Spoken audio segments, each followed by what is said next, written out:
na balita ngayong tanghali.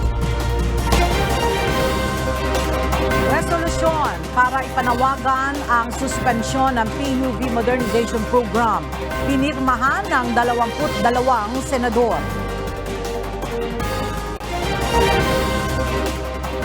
Piston at manibela itinuturing na tagumpay ang pagpapalabas ng resolusyon ng mga senador para iapila ang suspensyon ng PUV Modernization Program. PhilHealth irerekomenda kay Pangulong Ferdinand Marcos Jr. ang pagbabawas ng contribution rate sa mga miyembro.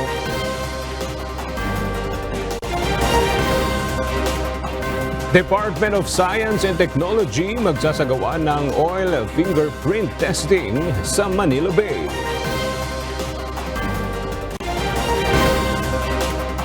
At India teenager nakaligtas sa isang rare brain infection.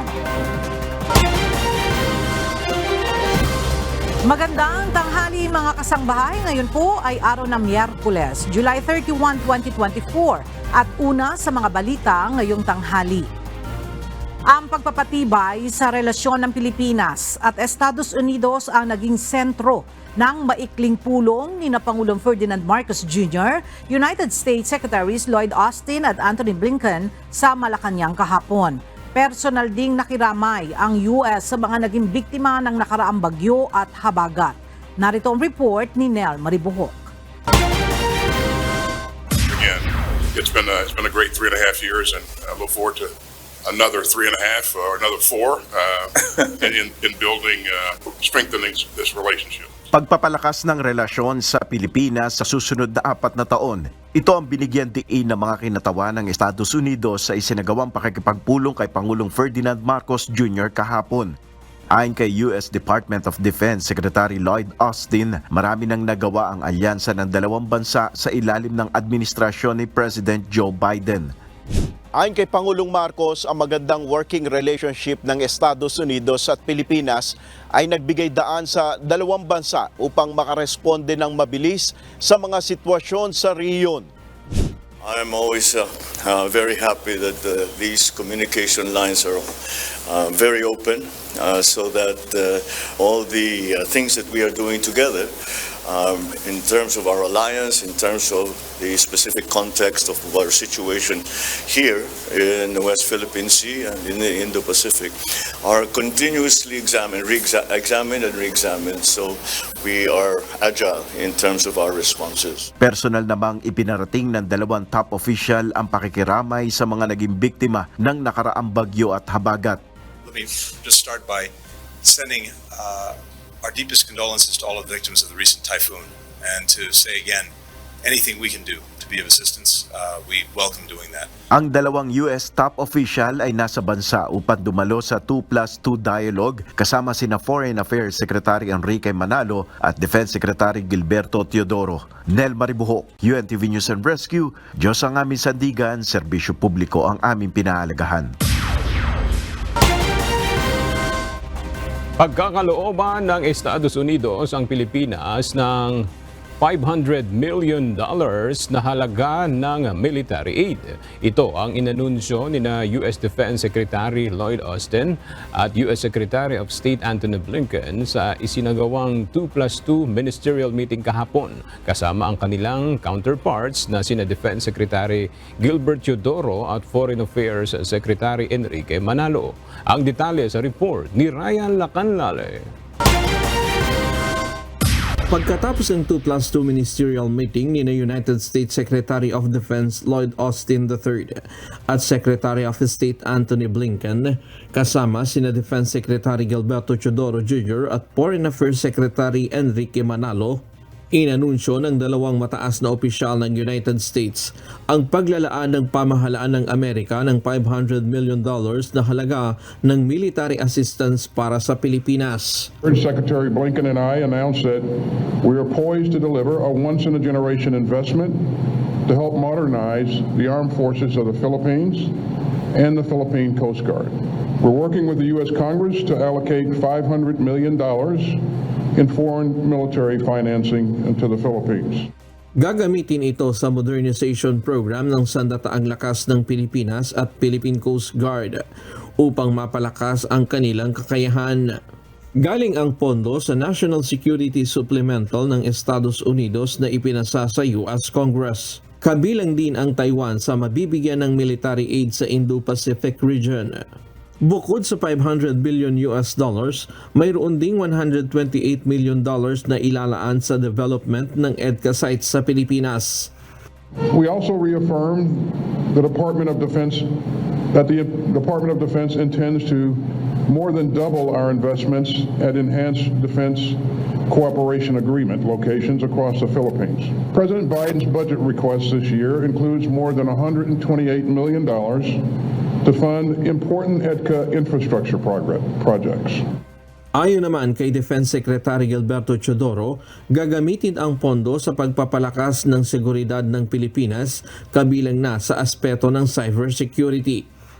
The priorities will be laid down in the security sector assistance roadmap. Naturally, a lot of our inherent hardening capabilities are included, like cyber capabilities and the like. These and all the EDCA investments will serve to secure the Philippines' credible deterrent posture.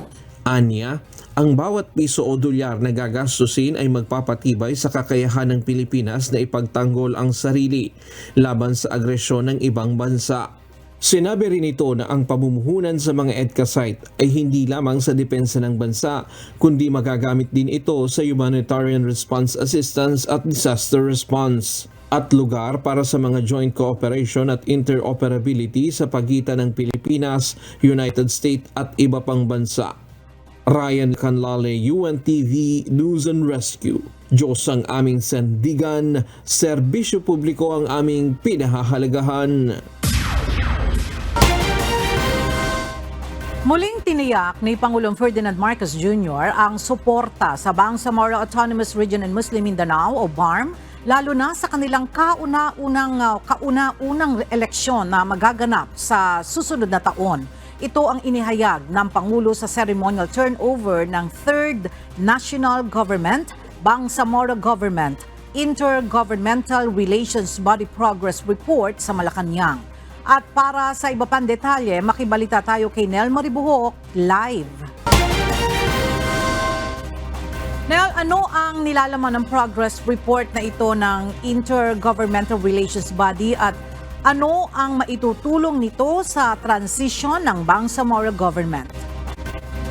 Yes, Ella, naglalaman ng third progress report na ito ng Intergovernmental Relations Body o IGRB ng mga issue at mga nagawa na para sa transition ng Bangsamoro Autonomous Region in Muslim Mindanao o BARM.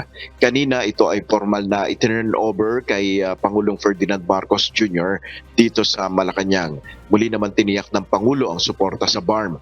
Kaugnay nito, hinimok ni PBBM ang Department of Budget and Management o DBM na pabilisin na ang pagsasapinal ng Manual of Operations ng IGRB para sa paparating na kauna-unahang parliamentary elections sa BARM. With the forthcoming elections, I urge the Department of Budget and Management Secretary and Co-Chair of the IGRB to expedite the finalization of the IGRB Manual of Operations and Resolution of Identified Issues.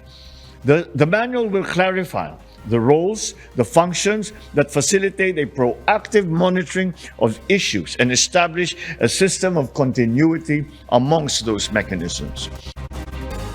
Ang IGRB ay nabuo sa ilalim ng Bangsamoro Organic Law o BOL. Pangunahing mandato nito na makipag-ugnayan at resolbahin ang mga issue sa pagitan ng national government at Bangsamoro government sa pamamagitan ng regular na konsultasyon at negosasyon upang maabot ang iisang layunin. Yan muna ang ating update. Balik sa Ella. Maraming salamat, Nel Maribuhok. Sisimula na ng House of Representatives ang 2025 budget briefings sa susunod na linggo. Bukod sa budget deliberation, isasabay na rin ang pagdinig sa ilang malalaking issue gaya ng extrajudicial killings sa drug war ng dating administrasyon at ang issue sa Philippine Offshore Gaming Operations o POGOS. Narito ang report ni Rosa Licoz.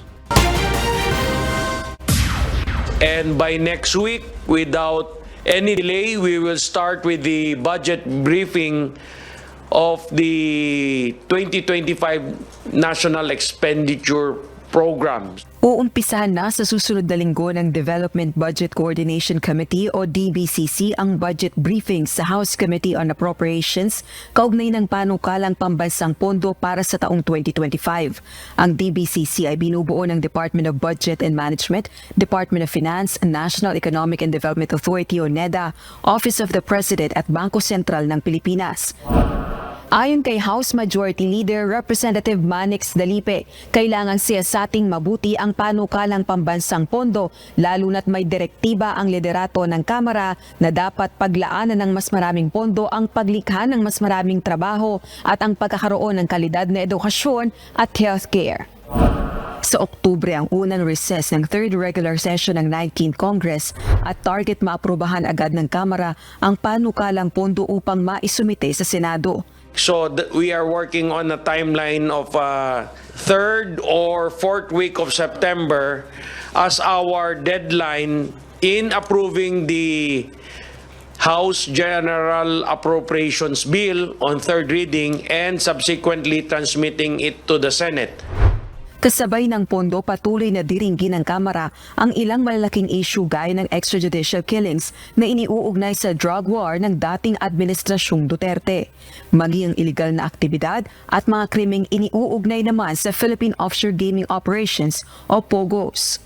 We will now have more or less a parallel hearings. One is for the budget and yung isa naman po dun sa mga ongoing hearings na importante rin. So wala pong ititigil ngayon. Samantala, ayon kay House Majority Leader Dalipe, ang ibinawas na pondo para sa Confidential and Intelligence Funds o CIF sa susunod na taon ay posibleng ilaan na lang sa ibang sektor. We observed that there was a decrease of about 2 billion pesos sa Confidential Intelligence Fund. For us, who have been here in the House for a couple of terms, it means that it gives us more elbow room to provide those funds for other purposes. Like for example, yung sinasabi ni Speaker na job creation, yung dagdag sa ayuda, AIX, TUPAD. Ayon sa Budget Department, bumaba ng 16% ang CIFs sa 2025 National Expenditure Program o NEP kumpara sa 2024 General Appropriations Bill. Taong 2024, inalis ang CIF ng Office of the Vice President, Department of Education at iba pang civilian agencies matapos busisiin ng Kamara. Rosa Licos, UNTV News and Rescue. Diyos ang aming sandigan, serbisyo publiko ang aming pinahahalagahan. Isang Unity March ang isasagawa ng grupo ng mga kooperatiba na nag-consolidate ng prangkisa upang ipakita ang kanilang pagtutol sa panawagang suspendihin ang Public Utility Vehicle Modernization Program o PUVMP. Samantala, ang malalaking transport group naman na Magnificent Seven nakatakdang magsagawa ng malawakang transport strike kung matutuloy ang suspensyon. Ang detalye sa ulat ni JP Nunez. Nakatakdang magsagawa ng Unity March ang National Federation of Transport Cooperatives o NFTC sa August 5. Ito'y upang iparating ang kanilang pagsuporta sa implementasyon ng Public Utility Vehicle Modernization Program o PUVMP. Ang NFTC ay samahan ng mga kooperatiba sa buong bansa na mga nag-modernize ng modern jeepney. Ayon sa chairman nito na si Edmundo Cadavona, isasagawa nila ang marcha mula Welcome Rotonda sa Quezon City hanggang sa Menjola, Manila. Kaugnay na rin ito nang umano'y sinabi ni Senate President Chis Escudero na handa siyang lumagda sa mosyong ihahain ni Senator Raffy Tulfo para mapatigil ang PUVMP. Ipinaliwanag nito na higit 80% ng PUV ang nag-modernize na at kakaunti na lang ang hindi talaga sumama sa franchise consolidation. Kaya para sa kanilang samahan ng mga kooperatiba, masasabi anyang unfair ang planong mosyon sa Senado para suspendihin ang PUVMP. Ayon sa Transport Group, kung itutuloy ito ng mga senador, dapat ay sila na ang magbayad ng mga inutang ng mga kooperatiba. Payag kami sir, isuspend din nila yung modernization. Bayaran na sila magbayad na mismo sa bangko, inutang namin sa bangko yung mga units namin. Ayon pa kay Cadavona, kapag nasuspinde ang PUVMP, mawawalan din sila ng paraan para makautang sa mga bangko. At dahil nagpalit na sila ng mga unit ng modern jeep mula sa traditional na jeep, mawawalan anya ng hanap buhay ang ibang tsuper kung walang darating na bagong mga minibus sa kanila. At talagang perwisyo sa mananakay sir, kasi ganito yan eh. Kung hindi tatakbo yung mga modern jeep namin, ano pa ipapalit namin dito na lumang jeep? Wala na sir, wala na kaming papalit na luma dahil pina-scrap na namin ayon sa kautusan ng gobyerno. Ang samahan naman ng malalaking transport group sa bansa na tinaguri ang Magnificent Seven magkakasa ng malawakang tigil pasada kapag nasuspinde ang PUVMP. Paliwanag ni Pasang Mazda National President Obet Martin, mayorya naman sa mga operator ay sumunod na sa programa. Silaan niya ang mas dapat na pakinggan kaysa sa kakaunting natitira na mas gusto pa rin ang mga tradisyonal na jeep. Dito pa lang anya sa NCR ay nasa libo-libong unit na ng mga modern jeep ang tumatakbo. Kaya kapag nagtigil pasada sila ay malaking perwisyo ito sa mga mananakay. Papunta kami doon sa malawakang tigil pasada. At sinabi namin sa naming kasamahan, lahat ng re-electionist na mga senador na yan ay aming iboboycott at aming kakampanyang huwag iboto.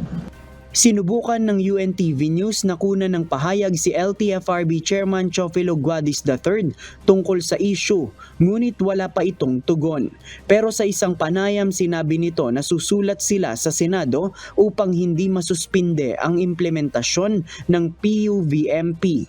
JP Nunez, UNTV, News and Rescue. Diyos ang aming sandigan, serbisyo publiko ang aming pinahahalagahan. Pumirma na ang 22 mga senador sa isang resolusyon na nananawagan para suspindihin ang implementasyon ng Public Utility Vehicle Modernization Program. Mula sa Senado, may report si Asher Cadapan Jr. live. Asher, ano yung dahilan ng mga senador kung bakit nila inirekomenda ang suspensyon nitong PUV Modernization Program?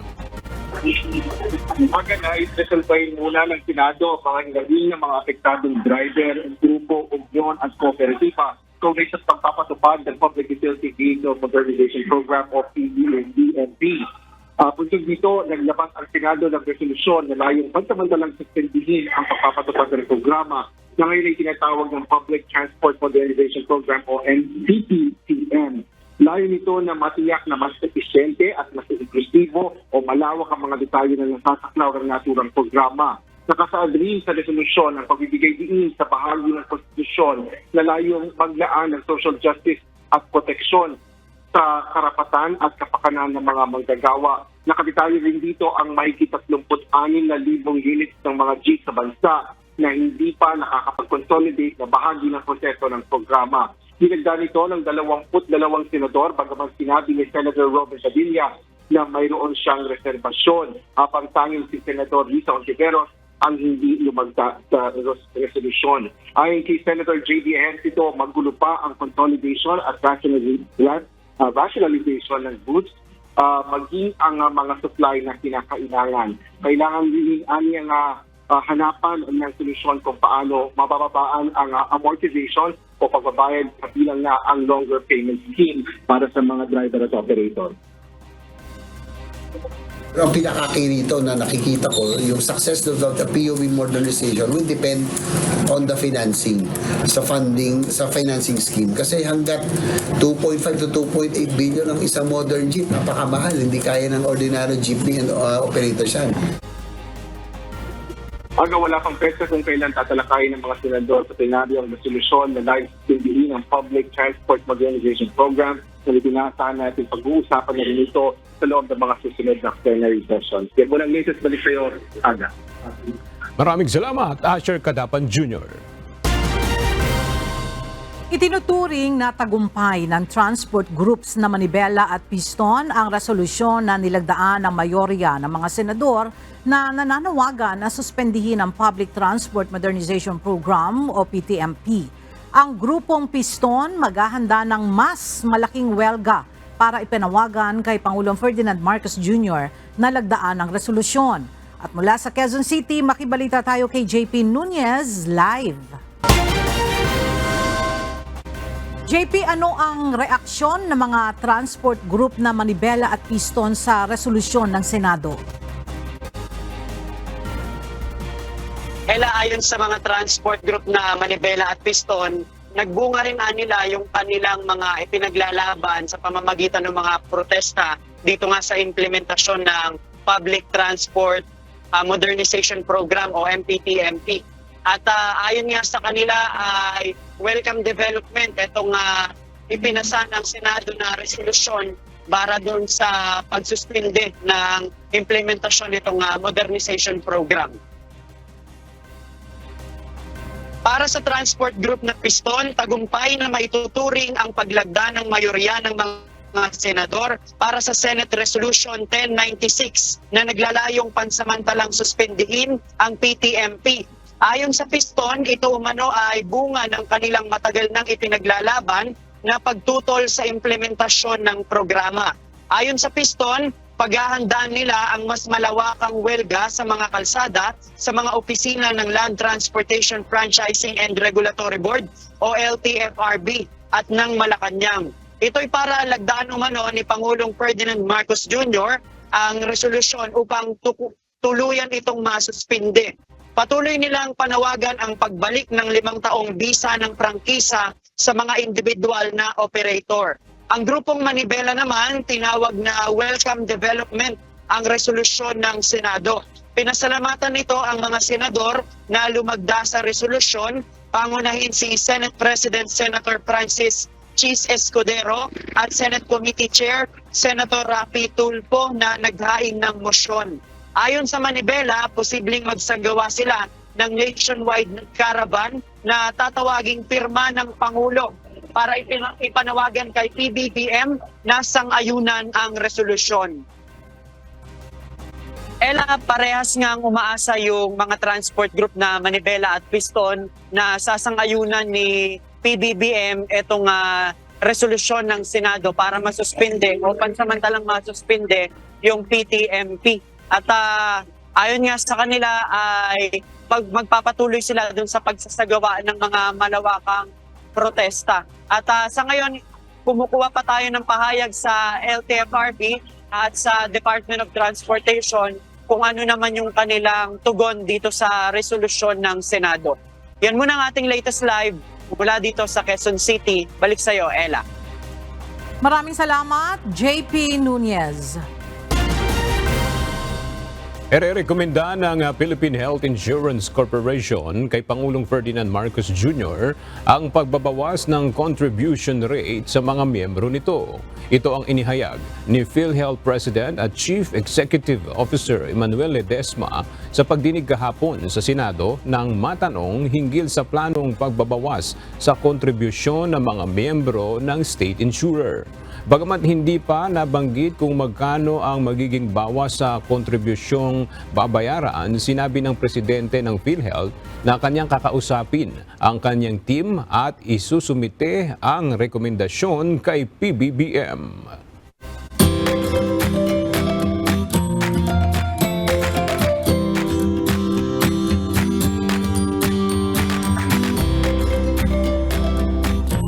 Umabot na sa mahigit 21 milyong mga estudyante ang nagpa-enroll para sa school year 2024 to 2025. Base sa latest report ng DepEd, as of July 30, 2024, pinakamarami sa mga nag-enroll ay naitala sa Calabarzon Region na umabot sa mahigit 3.2 million, habang sinusundan ito ng Region 3 Central Luzon na aabot sa 2.27 million at pangatlo ang NCR na may halos 2.26 million enrollees. Ayon sa DepEd, mula sa mahigit 27 million target enrollees sa ngayon ay nasa 77% na ang bilang ng mga nakapagpatala para sa school year 2024 to 2025.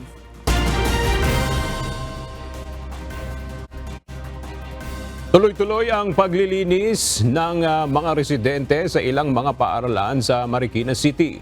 Katulong ng mga guro ang lokal na pamahalaan, barangay officials, mga magulang at ilang mga kabataan sa pagsasaayos ng mga nasira sa paaralan. Narito ang report ni Jed Neresina. Matapos ang malakas na pag-ulang dala ng habagat na pinalakas ng Bagyong Karina, naiwan ng maputik na lugar at sirang mga gamit sa Industrial Valley sa Marikina City. Makikita na ang mga residente sa nasabing lugar ay patuloy na naglilinis pa rin lalo na sa paaralang naapektuhan ng pagbaha. May mga upuan, lamesa, electric fan, module at libro ang nasira dahil sa putik at baha na naiwan. Dito sa baba, may mga libro at saka mga modules na nakalagay at saka ibang mga kagamitan na namin nasa stock room. Yung mga modules namin na ginagamit last pandemic na pinagagamit pa rin namin sa mga bata for supplemental, hindi na siya magagamit kasi basa na siya. So ang ginawa namin, naghakot na naman ng mga basura, pinatapon na rin namin. So i-declare na lang namin sa DepEd na yun nga, yung mga modules na ibinigay nila before na nandito sa stock room ay condemned na. Mga books na yung para sa kinder, sa grade 1. Kasi grade 1, grade 2 kinder ang nasa first floor. So yung mga books nila, tapos yung mga chairs, nagrumble lahat yun, kaya puros putik. Tapos yung mga libro, damaged talaga. Kasi puros putik siya. Ang mga nasabing module at libro ay hindi na mapakinabangan dahil ito nila ay maputik at talagang basang-basa na. Kaya napilitan na rin talaga silang i-dispose na lang ang mga ito. Ayon sa principal ng Industrial Valley Elementary School na si Amabel Santiago, mahirap ang sitwasyon ngayon ng kanilang mga guro dahil back to zero sila pagdating sa learning materials ng ibang mga mag-aaral. Mahirap talaga kasi they have to start from scratch. Lahat ng devices nila, yung mga printed materials nila, they have to reprint and do some more things, yung mga devices, teaching materials. Aniya ay gagawa na lang ng paraan upang makapag-reprint ng mga module na kailangan ng mga estudyante sa pag-aaral. Ganito kataas umabot ang baha dito sa unang palapag ng Industrial Valley Elementary School. Kaya lubog talaga ang karamihang gamit, ngunit maswerte na lang itong TV na hindi inabot at nasira. Ngayon, sinisikap ng mga guro na masigurong magiging maayos na ang mga silid-aralan pagbalik ng mga estudyante sa darating na pasukan sa susunod na linggo. Jed Neresina, UNTV News and Rescue. Diyos ang aming sandigan, serbisyo publiko ang aming pinahahalagahan. Dumalo sa pagdinig ng Kamara ngayong araw sina dating Senator Juan Ponce Enrile, dating Presidential Spokesperson Harry Roque at Chairperson ng Philippine Amusement and Gaming Corporation o PAGCOR na si Andrea Domingo. Isinasagawa ang hearing ng Public Order and Safety at Games Amusement hinggil sa lumalalang kriminalidad na iniuugnay sa Philippine Offshore Gaming Operations o POGOS. Mula sa House of Representatives, makibalita tayo kay Rosalie Coz live. Rosalie, bakit kasama si dating Senator Enrile sa mga dumalo dyan sa POGO hearing? Aga kasamang dumalo ni dating Senador Juan Ponce Enrile ang anak na si Attorney Katrina Ponce Enrile, ang kasalukuyang Administrator at Chief Executive Officer o CEO ng Cagayan Economic Zone Authority o CESA sa pagdinig ng House Committees on Public Order at Safety and Games Amusement sa pagtindi ng mga kriminal na aktibidad at illegal na gawaing iniuugnay sa Philippine Offshore Gaming Operations o POGOS. Imbitado ang mag-ama bilang resource persons. Ang 100-year-old na Presidential Legal Counsel ng Marcos Administration, ang author ng Republic Act 7922 o Cagayan Special Economic Zone Act of 1995. Sa kanyang opening statement, binigyang diin ni Attorney Katrina Enrile na walang POGO sa CESA at wala ring mga krimeng iniuugnay sa POGOS na nangyayari sa PESA o sa CESA. Noong 2017, sa ilalim ng isang executive order ni dating Pangulong Rodrigo Duterte, dating tanging PAGCOR at 3 investment promotion agencies gaya ng CESA, Aurora Pacific Economic Zone Freeport Authority at Authority of the Pre-Fort Area of Bataan ang maaaring magbigay ng lisensya sa online gambling operations. Nagkasundo naman ang mga kongresista na paunahin na at i-excuse sa pagdinig ang mag-ama pagkatapos ng opening statement ng abogada, lalo na't wala naman sa jurisdiksyon ng PAGCOR ang CESA. Nang magkaroon naman ng pagkakataong tanungin ng media si dating Senador Enrile kaugnay ng POGOs, iginiit itong dapat nang patalsikin sa bansa ang POGOs dahil isa itong money laundering scheme. Tumanggi rin itong sagutin ang tanong kung kinonsulta ba siya ni Pangulong Ferdinand Marcos Jr. kaugnay ng POGO ban. Wala rin umano sa isipan ng mga mambabatas ang POGOs nang gumagawa ang mga ito ng batas. Bukod naman sa mag-amang Enrile, kabilang din sa mga dumalo sa pagdinig sina dating presidential spokesperson Harry Roque, gayon din ang chairperson ng PAGCOR na si Andrea Domingo. Sa kasalukuyan ay hindi pa sila kasalang para sa mga katanungan ng mga kongresista. Aga dito sa Kamara at sa Senado, isinusulong yung mga panukalang batas na tuluyang magbaban ng operasyon ng POGOs sa bansa. Kasunod ito ng deklarasyon ni Pangulong Ferdinand Marcos Jr. na tuluyan ng ipagbawal ang operasyon ng POGOs sa bansa sa katapusan ng 2024. Balik sa iyo, Aga. Maraming salamat, Rosalie Coz. Umapela si Vice President Sara Duterte sa kanyang supporters na maging mapagmatyag at tumulong sa pagbabantay sa seguridad ng kanyang pamilya kasunod ng pagbawi sa kanya ng PNP security detail. Samantala, mas pinili namang manahimik ni Philippine National Police Chief Police General Romel Francisco Marbil kaysa sagutin ang open letter ni VP Sara. Ang detalye sa ulat ni Lalaine Moreno. Isang araw matapos maglabas ng open letter ni VP Sara kay PNP Chief Romel Francisco Marbil, sinabi ni PNP spokesperson Police Colonel Jean Fajardo na internal itong pag-uusapan ng kanilang hanay bilang respeto sa Vice Presidente. Nakiusap rin si Fajardo na sana ay huwag nang idamay ang PNP sa anumang issue sa politika. Kung ano man po yung laman po ng open letter po ng ating Vice President, we rather address this internally po. Again, out of respect po sa ating Vice President, sabi nga ko nga po, ang mismong ating Chief PNP ang nakiusap na hayaan na lang po nating magtrabaho yung ating mga pulis. Matatandaan noong Lunes, naglabas ng liham si VP Duterte para kay General Marbil na nag-aakusa rito ng political harassment at pagsisinungaling kaugnay ng pagbawi sa 75 police personnel sa kanyang security detail. Sinabi ni VP Sara na targeted maneuver ang hakbang dahil sakop ng relief order ang mga pulis na matagal na niyang security escorts at nagbantay rin sa kanyang ama na si dating Pangulong Rodrigo Duterte noong 2016. Paliwanag naman ni Fajardo, ni-recall ang police escorts sa ilang individual kasunod ng issue sa moonlighting o illegal na racket ng ilang pulis. Bukod sa police force augmentation, ay isinasailalim din anya sa refresher training ang binawing security escorts. First week po nung July ay winidraw po at nirecall po yung mga security personnel po. Kung matatandaan nyo ma'am, nagkaroon ng issue. May mga nahuli po tayo ng mga pulis na nagmumoonlight. So immediately ang ginawa po ng director ng PSPG noon ay nirecall po lahat po ng mga pulis po natin nagre-render ng protective security doon po sa mga authorized individual, including po doon sa mga government officials. And nung nirecall po sila, pinasailalim po sila doon sa mga refresher training. May natitira pang 45 PNP personnel sa security team ni Vice President pero ayon kay VP Sara, ipababalik na rin niya ito sa PNP para makatulong sa kanilang operasyon. Kasunod nito, nanawagan si VP Sara sa kanyang supporters na tumulong sa pagbabantay sa seguridad ng kanyang pamilya laban sa anumang banta ng karahasan. Sinabi rin niyang hindi dapat mag-alala ang kanyang supporters at mga kaalyado dahil kaakibat ang panganib sa buhay ng public official pero nagpapasalamat siya sa pagmamalasakit para sa kanyang seguridad. Samantala, may pasaring naman kay PNP Chief Marbil ang kapatid ng Vice Presidente na si Davao City Mayor Baste Duterte kaugnay ng pagbawa sa security detail ni VP Sara. Tanong ni Mayor Baste kung kulang sila ng tauhan, bakit sa security detail ni VP Sara pahinugot ang kinailangan nilang pulis.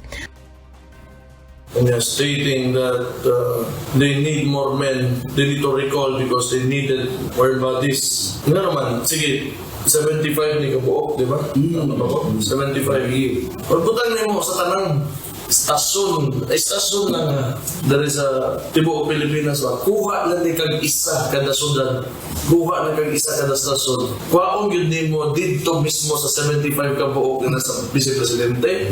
So are you that Una nang nanawagan ng mga kaalyado ni VP Sara na sina Senators Ronald Bato de la Rosa at Bongo sa mga dating kawani ng Philippine National Police at Armed Forces of the Philippines na mag-volunteer para protektahan si VP Sara.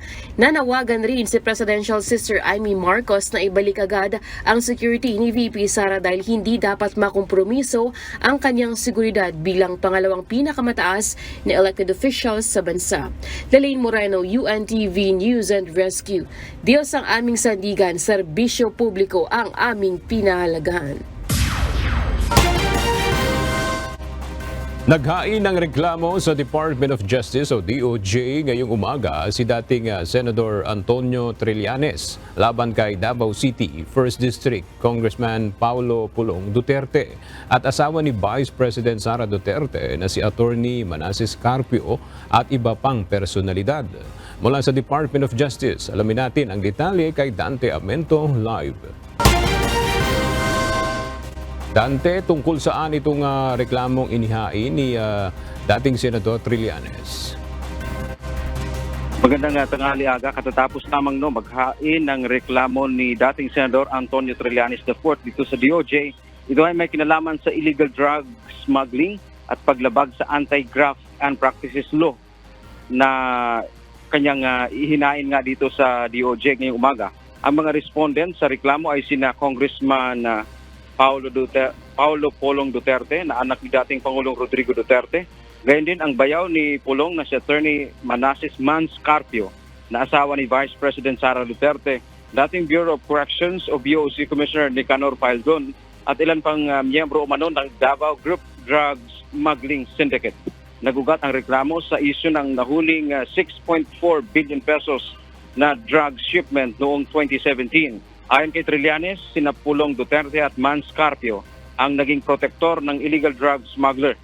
Samantala si dating BOC Commissioner naman, Faildon, ang umano'y facilitator o tumulong para maipuslit ang kontrabando sa Pilipinas. Dagdag pa ni Trillanes, ito yung isyu na dumaan na nga sa pagdinig sa Senado kung saan hinamon ni Trillanes si Duterte na ipakita ang kanyang tato na nagpapatunay umanong siya ay miyembro ng triad ng illegal drugs smugglers. Kabilang sa ebidensya na kanyang isinama sa reklamo ay yung mismong pagdinig sa Senado. Inaasahan din na maghahain pa siya ng karagdagang reklamong plunder laban kay dating Pangulong Rodrigo Duterte at kay Senator Bongo sa mga darating na araw. Yaman nating update mula dito sa Maynila. Balik sa iyo, Aga. Maraming salamat, Dante Amento. Sa kabila ng nakitang bakas ng langis o oil sheen malapit sa ginagawang New Manila Airport sa Bulacan, tiniyak ng Bureau of Fisheries and Aquatic Resources sa Region 3 na hindi dapat mag-alala sa pagkain ng isda at iba pang lamang dagat sa lugar ang mga residente dahil ligtas pa rin umano itong kainin. Narito ang report ni Nestor Torres. Based dun sa ginawa naming sensory analysis na yung sensory analysis po kasi yung pong isda, kukuha kami ng sample, aamuyin po yun ng ating may mga kasama tayong magaling yung naka-assign sa mga pag-amoy ng mga isda, and then pagkayari po nito, lulutuin po ay titignaban din po nila. So ibig sabihin, inamoy na nila, kinain pa nila, wala po silang naamoy at nalasa ang langis doon sa ating mga isda. Ito ang paliwanag ng Bureau of Fisheries and Aquatic Resources Region 3 sa issue na posibleng kontaminado ng langis ang mga isda at lamang dagat sa riyon bunsod ng oil spill sa Bataan. Ito ay sa kabila ng mga nakuwang traces ng langis o oil sheen ang Philippine Coast Guard sa Bakawan sa likod ng construction site ng New Manila International Airport. PCG natin, nakakapit na sa mga mangrove yung ano. Konti lang naman kasi po talaga ang kanilang findings.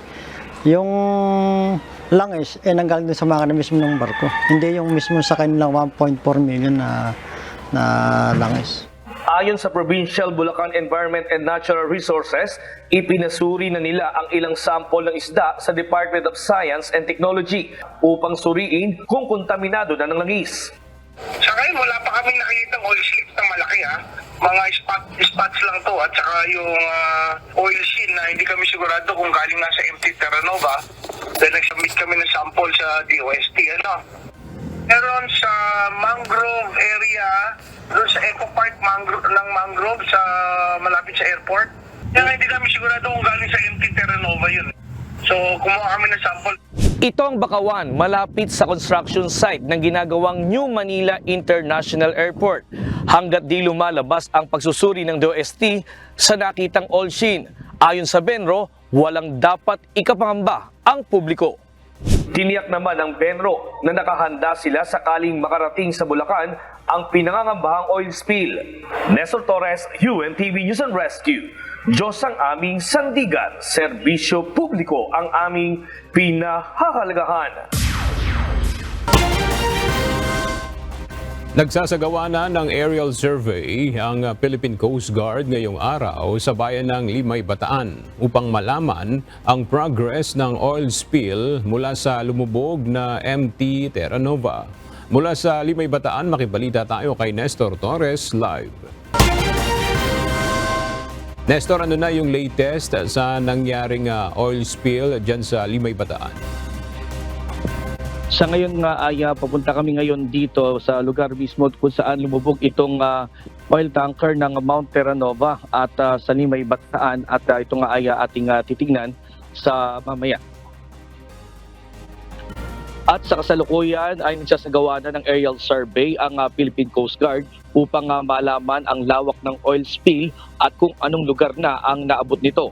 Samantala, inaabangan din natin ang pagsasagawa ng paglalatag ng oil spill boom at kung may mangyayaring siphoning o pagsipsip ng langis mula sa oil tanker.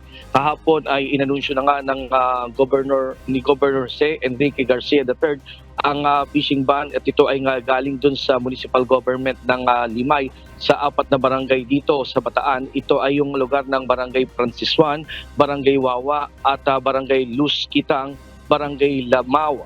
Ayon sa Bataan Environment and Natural Resources Office, mataas ang level ng oil at grease content sa mga naturang lugar na hindi ligtas sa pangingisda at paliguan.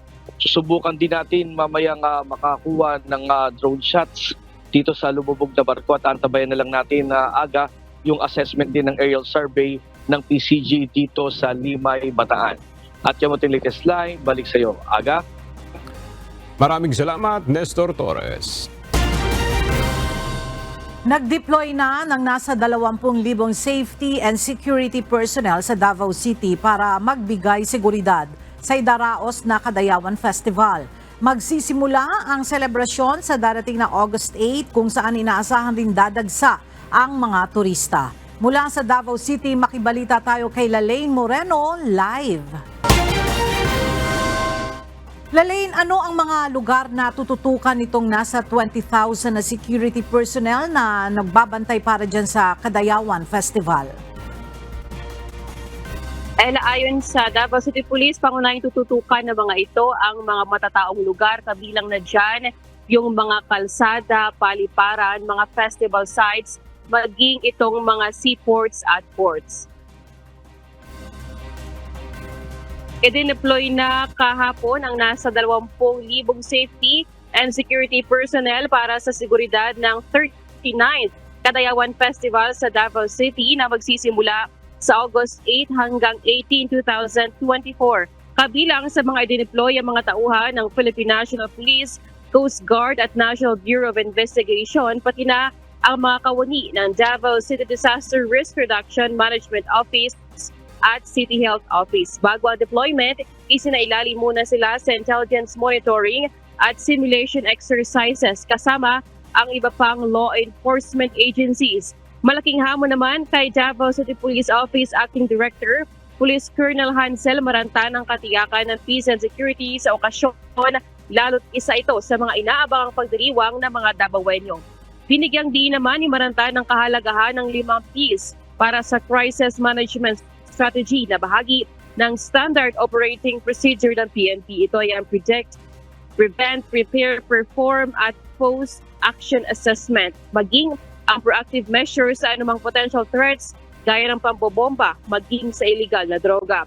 Sa Kadaywan Festival ngayong taon, nais i-showcase ng Davao City ang iba't ibang delicacies at produkto ng 11 ethno-linguistic tribes sa pamagitan ng food fair, kabilang na riyan ang durian. Isa rin sa abangang major events ang pamulak sa Kadayawan at indak-indak na floral parade at street dancing.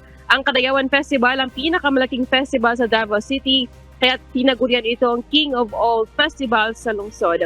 Ayon sa Davao City Tourism Office, nasa 250 o 200 hanggang 250,000 na mga turista ang asahang dadalo sa kabuuan ng pagdiriwang nitong 39th Kadayawan Festival. Yan muna ating balita mula rito sa Davao City. Balik sa iyo, Ella. Maraming salamat, Lalaine Moreno.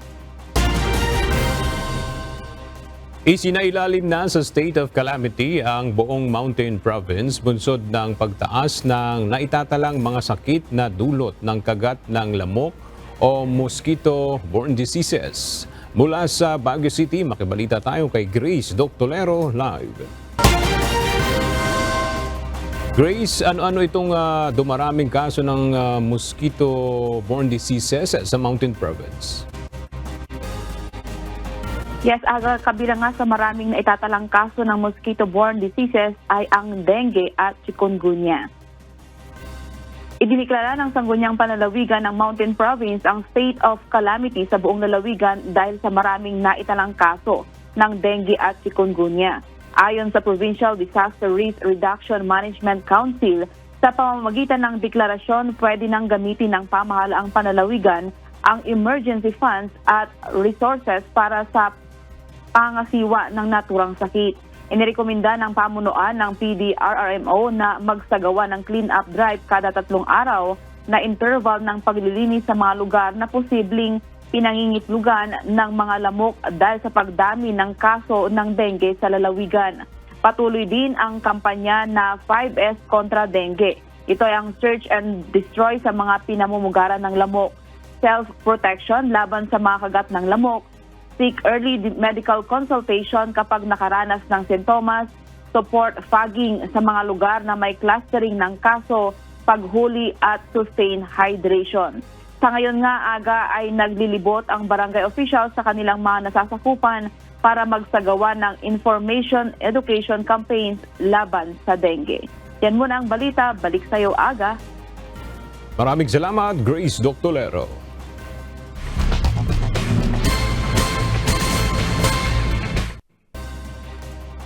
Nakakita na ba kayo ng mga persons with disability o PWD pero siya pa ang nagbibigay ng first aid? Pwede nang mangyari yan. Sa San Pedro, Laguna, isang grupo ng mga PWD ang tinuruan ng UNTV News and Rescue ng pagbibigay ng first aid o pangunang lunas. Ang detalye sa ulat ni Joyce Ann Viray.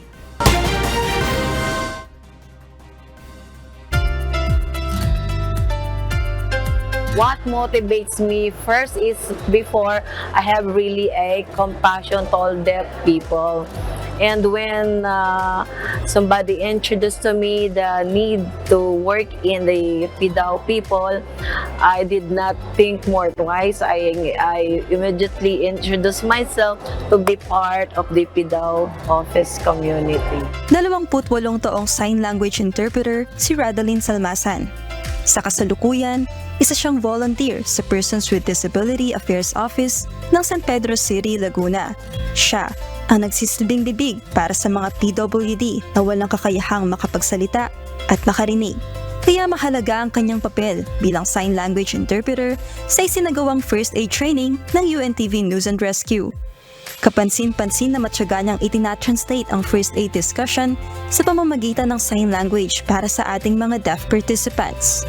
Actually, I did not expect, and this is my first time to observe and watch this kind of training, which is very meaningful and important, lalong-lalo na sa mga PWD people.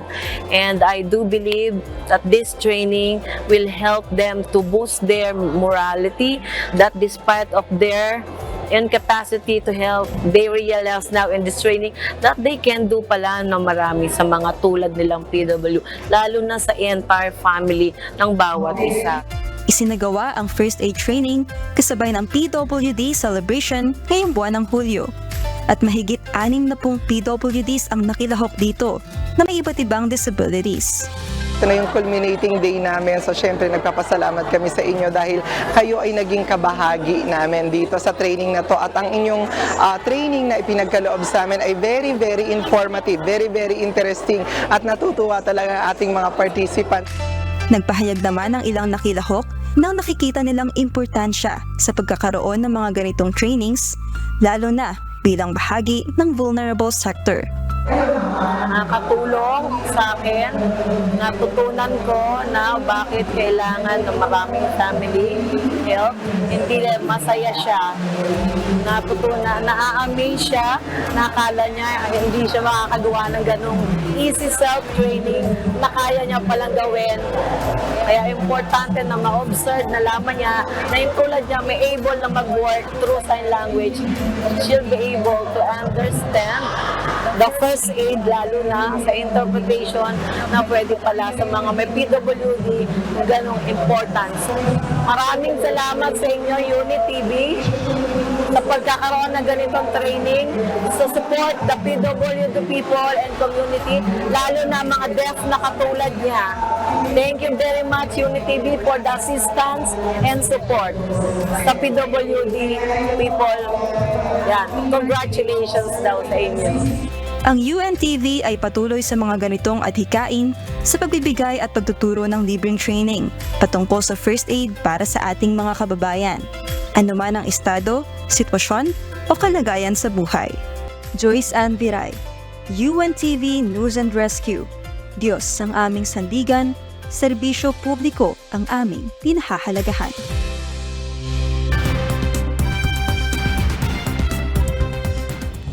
Tumitindi ang mga kilos protesta sa Venezuela laban sa resulta ng presidential election sa bansa. Libo-libong tao ang nagtipon sa Kapitolyong Caracas upang ipakita ang pagtutol sa sinasabing tagumpay ni President Nicolas Maduro. Ayon sa iba, hindi sila hihinto sa demonstrasyon hanggat hindi bago ang mamumuno sa gobyerno. Mayroon namang naniniwalang mangyayari lamang ito kung papanig ang security forces sa oposisyon. Ilang tauhan ng pulisya ang nagtamo ng sugat at sinunog din ng isang police van sa kilos protesta sa Southport, England. Nangyari ito ilang oras kasunod ng isang vigil upang alalahanin ang mga biktima ng isang knife attack kung saan 3 bata ang nasawi. Pinaniniwalaan ng mga pulis na ang English Defence League supporters ang nasa likod ng protesta. Batay sa Merseyside Police, marami sa mga nagsagawa ng demonstrasyon ay hindi nakatira sa Merseyside. Isang teenager na lalaki naman ang inaresto at inakusahan ng murder at attempted murder sa pag-atake sa Children's Dance Club sa Hart Street. Isang Indian teenager ang nakaligtas sa isang rare brain-eating amoeba ilang araw matapos lumangoy sa isang sapa sa Kozhikode District, India. Ito ay matapos may ulat agad ng tatay ni Afnan Jassim, 14 years old, ang sintomas ng sakit ng anak sa mga doktor dahilan upang ma-diagnose at magamot ang karamdaman. Batay sa US Centers for Disease Control and Prevention, sa pagitan ng 1971 at 2023, 8 tao lang sa 4 na bansa ang nakasurvive sa sakit na tinatawag na primary amoeba meningoencephalitis o PAM. Kabilang sa mga sintomas ang pananakit ng ulo, lagnat, pagsusuka, disorientation, stiff neck, loss of balance, seizures at hallucinations.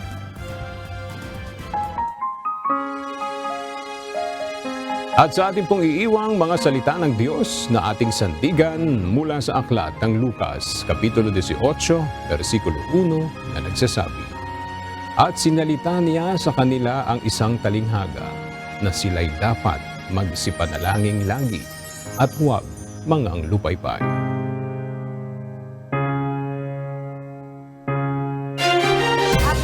Balita ng aming tinutukan at inaksyonan dahil sa aming pagbabalita, una ang paggalinga sa kapwa. UNTV News may balita sa anumang panig ng daigdig. At dito sa UNTV, Diyos ang aming sandigan, serbisyo publiko ang aming pinahahalagahan. Magandang tanghali.